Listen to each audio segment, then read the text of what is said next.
What is going on, everyone? Welcome to another episode of Pickin Corners after a fantastic week for us here in the NHL, but it's not even fantastic weeks anymore. Now it's going on fantastic months. Do you remember that episode? Maybe one of you can keep going back. I know we got that viewer, the Parlay Pirate. Hopefully he's roaming these waters and maybe he can figure out. But that episode where I said Stranger Things is about to drop and it's about to be a good second quarter. Well, the second quarter just blazed right through it, and now we are burning through this third quarter. Another week of winning, and not just kind of winning, serious winning, and I'm happy for it. It really is. It's good for me, but it's better for you, because if some of the picks don't go my way, personally, I just go, oh, shucks. But if they don't go all of your way, you know, it's a way worse feeling. I know I've told some of you guys, some people, no matter how many times I explain to you guys, any math-related questions are not for Andy. What are your unit size bets? I need to reiterate this to all new listeners, new watchers, everything. I am a performer in the entertainment industry. I lived in Los Angeles. I had zero shekels trying to go from audition to audition. I was a financially wacky individual. The last person you should be taking, 1 unit here, 1 plus down, is me. So I'm not here, or will I ever be here, to help you on your unit sizes. I'm not a gambler, a capper. I hate when I see that. Say, oh my God, it's that funny guy who just knows a ton of hockey. That's who I am. I'm a, hopefully, funny guy who knows a ton of hockey, who uses what I've known to just spit out what I think is going to happen in the games, and we use a Google Translate to place that into bets. That's what I am. Isn't that much easier to say than a capper or something like that? But it's been a great third quarter of the season so far. Still have a little bit left until we get to the final 20 games or so. And we will look to continue that going into this weekend. So before we get into some of the games that are going to take place, I want to talk about advanced trickle-down Snakenomics. Yeah, that's right. You take the 101, the 202. Eventually, you get up there to the. Remember, I didn't I mention that? How isn't it weird? Why isn't it 101, 202, 303? How come it just makes a random jump from like 202 to like 724? I remember I was in college, a lot of 101s, and then you're in like 655. What's that number system based off of when you go to college? It's just made up. It's a guy just like those microwave buttons I was talking about on the comedy podcast that is probably not up yet, but it's going to drop in the next day or two. And those classes in advanced Snakenomics, let's put the number on it. What's a good number? 650. The under 6.5, like we usually bump it up. So advanced Snakenomics, 650. I'm going to teach you how to try to get like a 1 or 2 day grace period on decent line combination, power combination switches in price. Now, what you've learned about the most classic examples, your 101 Snakenomics was, this guy got a line promotion like this week. Andre Palat is going to be playing with Bratt and Heischer on the Devils' top line.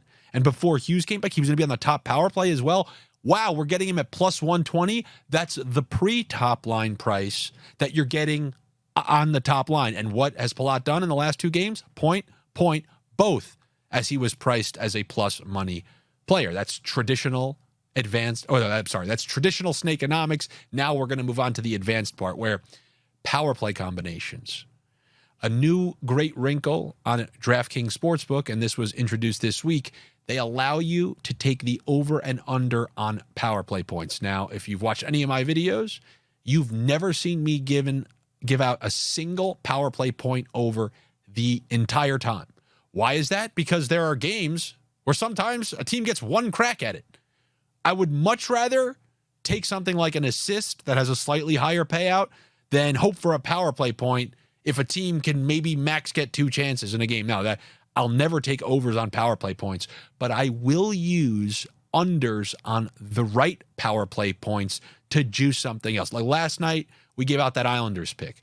I paired it with Stamkos under 1.5 points. But another thing you can pair it with is something like the under on a power play point. Now, we're always looking to avoid players on the top power play. We're looking for players, preferably on power play units, that get 30 seconds of time, because there's like 8 to 10 teams in the league. They divvy up their power plays like 1 minute for this unit, 1 minute for that unit. But many of the units, most of the units, especially the quality units, they give that top unit minimum 75 seconds, all the way up to like a minute and a half.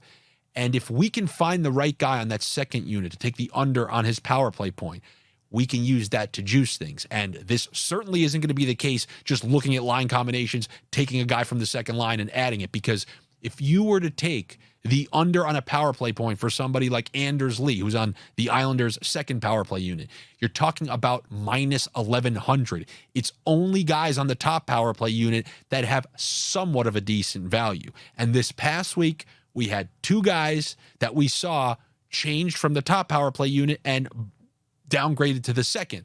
That was Erik Karlsson on the Penguins, Timo Meier on the New Jersey Devils, and they were given that top power play price.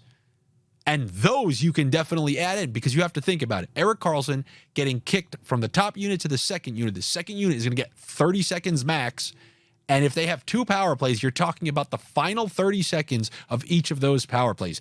And I promise you, after 2 games, DraftKings is going to update that price drastically. So you have like a 2-game window. And this requires you, it's not standard Snakenomics, it's advanced Snakenomics, to know these differentiations on the power plays. How do you do that? All those sneaky ways that Josh and I talked about, where you have to check the beat reporters on Twitter, and then hopefully Daily Faceoff has updated the line combinations. But power play demotions, now that you can add unders on power play points on DraftKings, you can use these to juice other things that you don't like, that you're minus 140 or something like that. Like the complainer on my YouTube videos who doesn't like 140 and says he has to add something in. Well, if you have to add something in, then add yourself some Erik Karlsson under on a power play point, which I casually talked about that earlier on the Friday video. But that's one, if I lose, I'll take it. You need something to screw you. A second power play unit to get in there and get set up with 30 seconds and find a good look. And then you don't have any Malkins, Crosbys. You're playing with the Rust. Actual Brandon Rust. You're playing with a guy named Rust. You're playing with Rust named Rust. And I'll always take my chances in that scenario. If it's minus 1,100, like those other guys, then no, it's not worth it. It's only the guys who are priced at like minus 400, minus 350, who have been kicked off the top power play unit. So that is my quick lesson for you today. There hasn't been that much more on that front. I will tell you this. I mentioned the other day that 2 different people told me about how they liked the Dallas Stars. It likes their chances in the Western Conference. And I know a couple times I've talked about not really a big fan of their path, that they have to get through Colorado, then eventually maybe Vegas. It's just extremely difficult. They can play great, and I have news for you. They played great last year. They lost in 6 to Vegas in a tough series. They lost to Vegas, who was the number 1 seed in the Western Conference. Dallas dogfought Colorado to the very last night of the year. And for us Colorado bettors last year, we had Colorado to win the division. It was just staving off Dallas. That final 20 games seemed like Dallas won every night and Colorado won every night. And it came down to the very last game. Well, that home ice may have ended up costing Dallas when it came to that series against Vegas. I was unaware of how many points Dallas had at the time. And now I am pretty aware that they're already essentially in that spot. They are basically in the top spot. You know, I'm not worried about the Jets. We're in the reverse situation of last year. If you remember, most of my Colorado bets were contingent on Gabe Landeskog coming back. I knew they needed another player, and I thought, okay, they didn't trade for someone. There's no way Landeskog isn't coming back. And then when I got that shot to the heart, Bon Jovi style, that he wasn't going to be activated, that was pretty devastating. And, you know, Colorado might go out and get someone this time around, but with the additions that Dallas made, remember, Ottinger hasn't had a good year to this point, and they're still looking at first place in the division. Now, if Ottinger just gave us a little taste of what's ahead in that first game since the All-Star break, and then the additions that they made, they added Duchesne, they obviously, Heiskanen just came back. They have the closest thing that I've seen to that Vegas deep roster, talented players, don't mind playing defense, will play a style that works in the playoffs, have a great goalie that they can rely on. I'm going to take Dallas to win this division, and I already did earlier this week. I wasn't aware that the price on them, if we can go to any of the sites that you have, probably DraftKings will have it. If you go to the futures, Dallas is like plus 180. Now, I would advise that you go check all the different sites, see which one is best. So if you click over to division winner, Dallas Stars are plus 160. My guess is it came down, I think, from plus 180 because Colorado lost last night, and that kind of varies from game to game. But Dallas ranging from plus 160 to probably like plus 200 if you really go shopping out there in the sites. I think that is a very good value between these two teams. I don't think Colorado's going anywhere. They'll probably be separated by 6 points.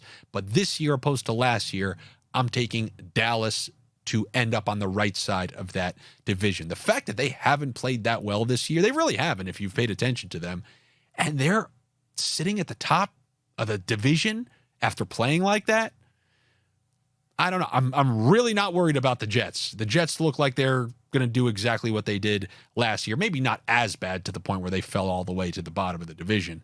But, I mean, you're looking at Dallas right now. They have one game in hand, tied in points with Colorado. Yes, we can go look in the schedules and all that stuff, but all I know is to be in first and have a record of 31, 14, and 6, clearly not playing your best hockey. That's one of the markers of a really, really good team, when you're not playing your best and still churning out results. So I will back Dallas to win the division as a futures bet. And now, without further ado, we can go to our Saturday games, which the only teams that I know are playing are the ones that are playing tonight and then have another game tomorrow, like the Edmonton Oilers. But let's see. So we're going to start with some Vancouver Canucks, Detroit Red Wings. This is the Red Wings' first game back, correct? My goodness. That is an extended break. Meanwhile, the Canucks have played 2. Uh-oh, it's Weird Andy theory. No, it's not. I take it back.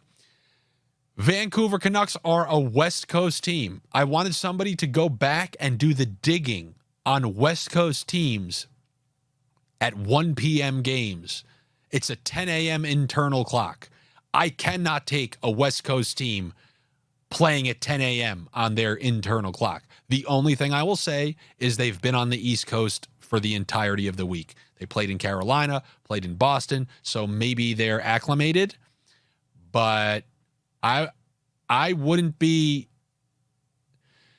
happy to take the Canucks there, but this is Detroit's first game, and as you've seen with a ton of these teams, how many teams have looked crisp in their first game back? So that is a very difficult one.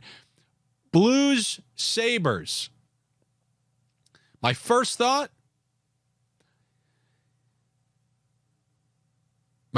is ruckus potential, but what have we seen from these teams since we've been? Buffalo has played. You know what? I'm going to lean towards Buffalo here. I'm leaning towards Buffalo here. Next up, just a slew of 1 o'clocks. Dallas, Montreal.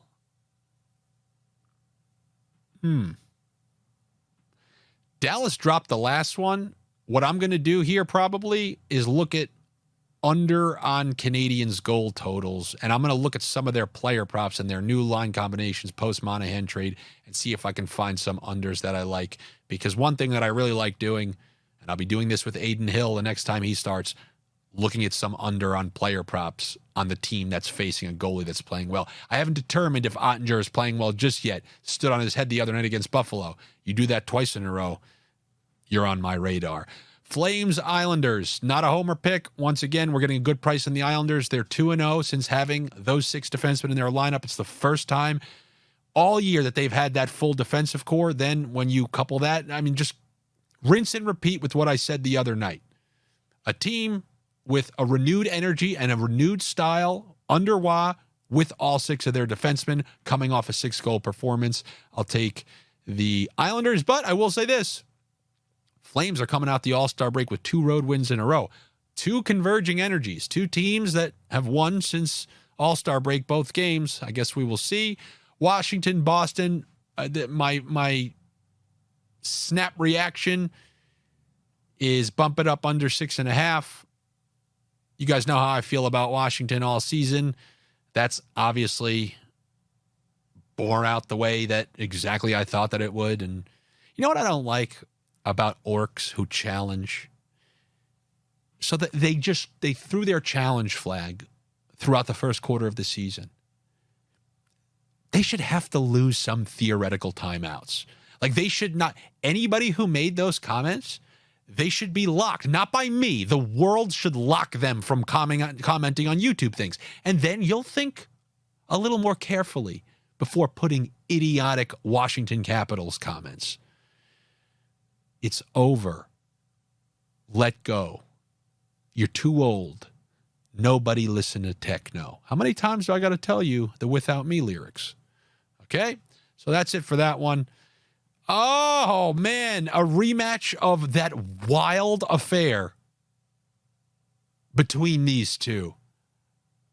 You know, it's another Avalanche road game. Florida's been playing great defense. Coming out of the break, I think they let up, 1? And then 2 to the... Oh, no, they let up 2 in both games. Ended up losing to the Flyers, and then they won the last game. They were trailing. Oh, it was, 2-2. They were trailing, and then they tied it up 2-2. Then it was 3-2, empty there, 4-2.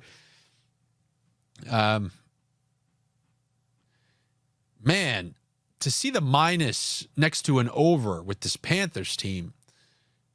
But God, these Avalanche, there's no way. There's just no way I can take an Avalanche under. This is tough. I don't know. Keep going. Penguins, Jets.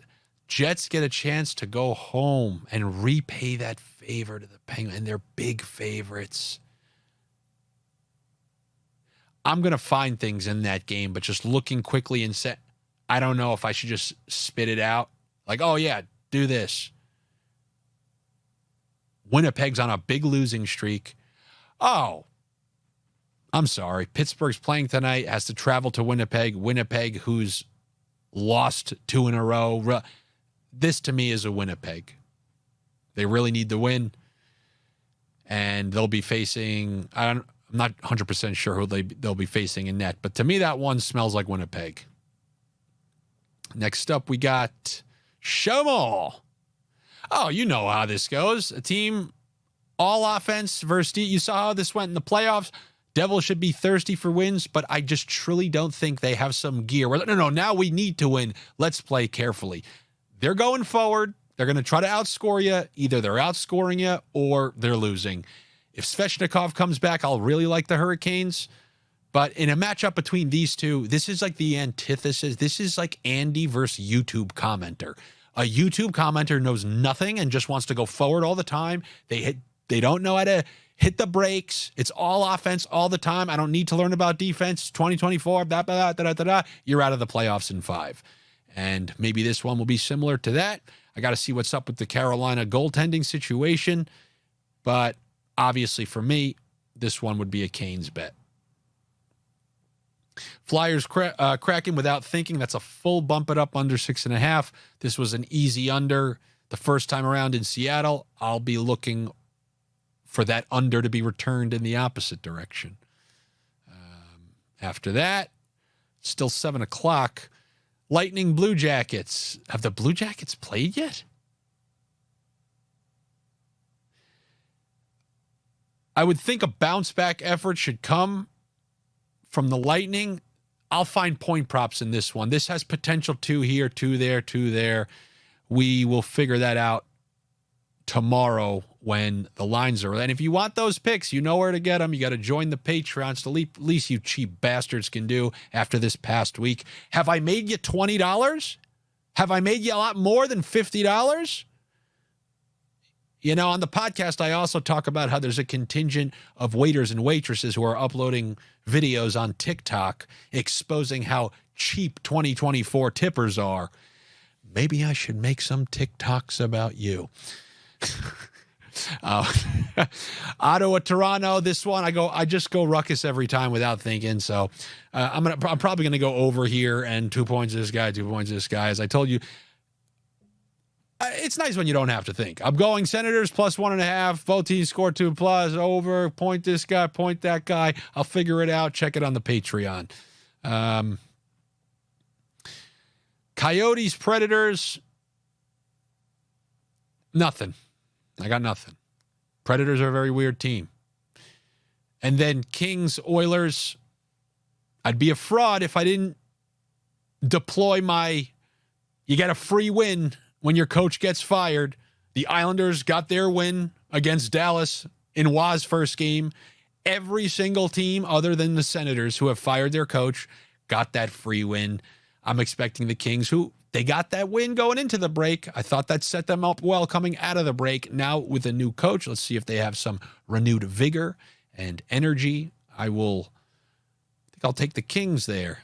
But if I'd be a real coward, I'll take the Kings at plus 1.5 with some cheap under power play point prop that I can find or something like that.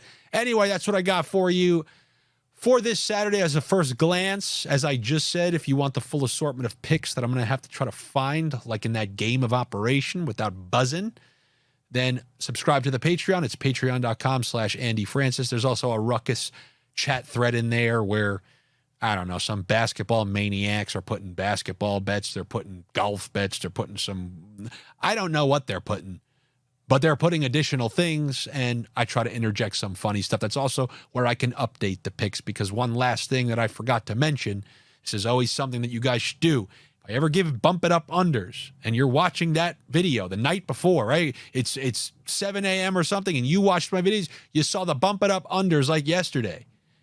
I would have told you yesterday, if Aiden Hill was not starting in that game, you better not take that under 6.5. And when you saw that game was 3-2 in the third, and you needed big safes, you got them from Aiden Hill. You think you would have got them from Logan Thompson? That is the massive difference. Don't prematurely put in under bets until you confirm you know who the goalies are. That is very important, in my opinion. But, I mean, you could be a maniac. Yeah, you could be that guy who drives to the next town to get your bet. I got no answers for you. That's one of the obstacles that you have to deal with, but it's not the optimal thing to do if you're taking the best possible bets when it comes to bump it up unders. Now, that is all I have for you here. Like I said, if you want, subscribe on the Patreon for the full assortment of picks. If not, I will see you on Monday, but I will see you tomorrow. I will have the best I got for Super Bowl. I'm trying to go back and forth between... You've probably seen everything there is to see. You know every standard. Oh, the longest reception for this guy. So I'm trying to think how I could make it worth your while. If you have a good idea, you can put it in the comments. There's a chance I won't see it. But if there is a chance that I do see it, then maybe I'll think of it. You know, obviously there's the funny props, they show Lenny Kravitz's left elbow in the crowd or something like that. But when it comes to the actual game, do you really want to hear me say, oh, I like, the Chiefs by plus there? You've heard of it all. So I'll try to come up with something worth your while. I will see you guys tomorrow, or if not, I'll see you on Monday for Best NHL Bets. Look out for another comedy pod. I just taped another one, so that one is on the way as well. Make sure you're subscribed here to the YouTube channel. Tell some friends about this. Like and comment on these videos. It's the only way they get shown to more people. So that is truly appreciated. And I will talk to you guys next time. See you then.